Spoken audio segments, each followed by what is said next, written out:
I gotta go back to school. Anyhow.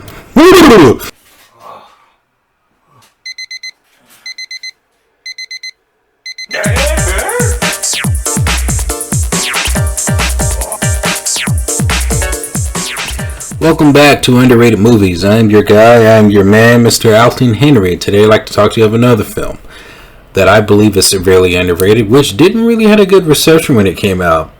It was very split. Probably one of the most controversial films ever made as of recently. And over time I've grown to really enjoy this film. It Comes at Night, starring Joel Edgerton, Carmen, A24.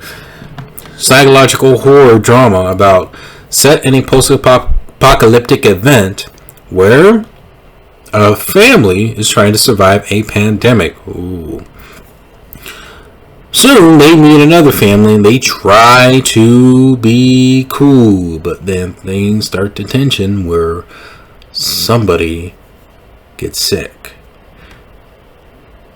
Eventually the family starts to turn against one another in this crazy, claustrophobic, psychological film. Now, when the trailer came out, of course they didn't really sell you or tell you anything about what's plaguing or haunting the family. It's to try to get you invested for you to go watch the film. But did I ever see a film ever that I was completely surprised and I didn't know I liked it the first time, but it was a film I can guarantee you this split a lot of people. False advertisements.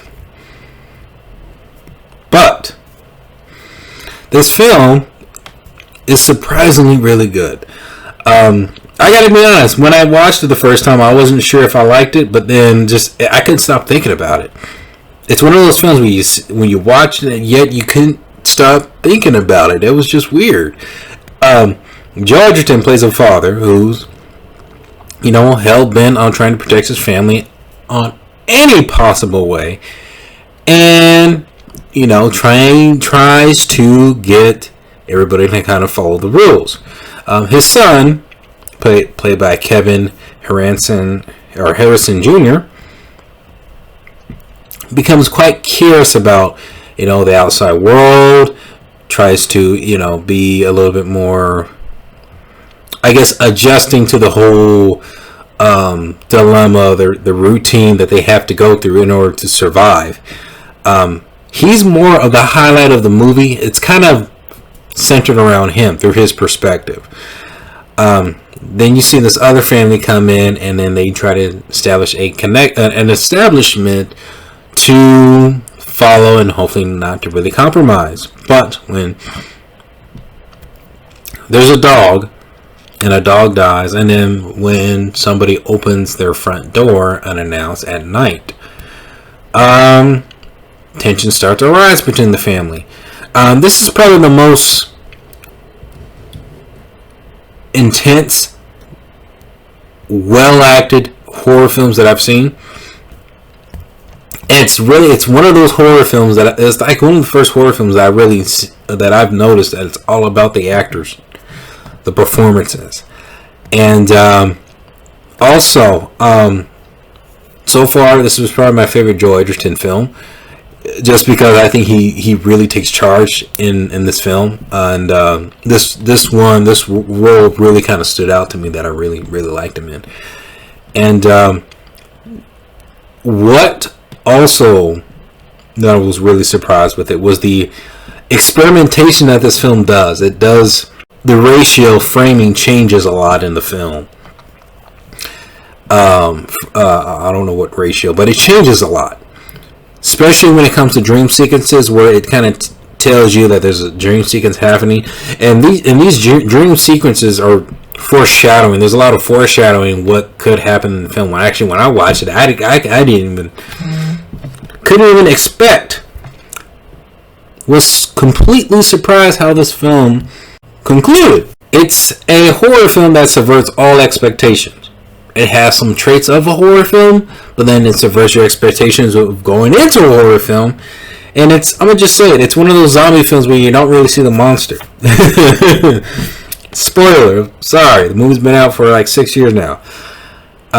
It's one of those films where it's constantly keeping you guessing what's going on. It is a slow burn. Just, it's more about the paranoia, the fear that we succumb to when it comes to situations like this, where trust and where trust is kind of not strong enough.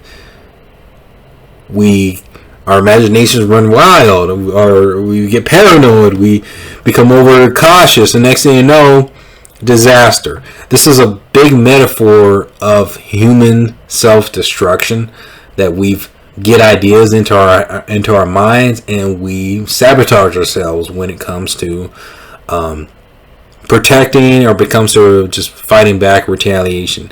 And when it ended, it was one of the most shocking endings I've ever seen. It was nothing I could have predicted, and that was actually a good thing. It wasn't predictable.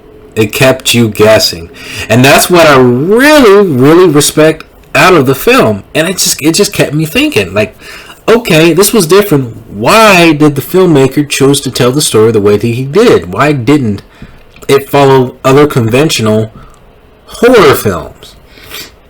Especially when it follows a story with post-apocalyptic scenarios like this. It kept me guessing. It kept me interested. And it kept me thinking for years, and I couldn't stop thinking about it. And then I bought the DVD. Honestly, I wanted the movie to be a little bit longer. I kind of wanted that little, that little, I guess, the what everybody else wanted. But again, this film, I was glad it subverted your expectations just to give you something different. And it was still surprisingly scary. But realistically as a horror film, I could see something like this really happening, where tension starts to rise, where there's a lack of trust, and that's scary. That's really scary. I think that's scarier than a monster, where your best friend can be your greatest enemy. You can have coffee in one moment, next thing you know, you're holding knives at one another and just waiting for the moment to happen. This was a great film. This one was underrated. I hope people go back to this film and really appreciate not only the craft, but really the message behind this film, of what this filmmaker tried to do with this story. Comment below, let me know if you have seen It Comes at Night. Follow my social media, and let me know what is your favorite underrated movie.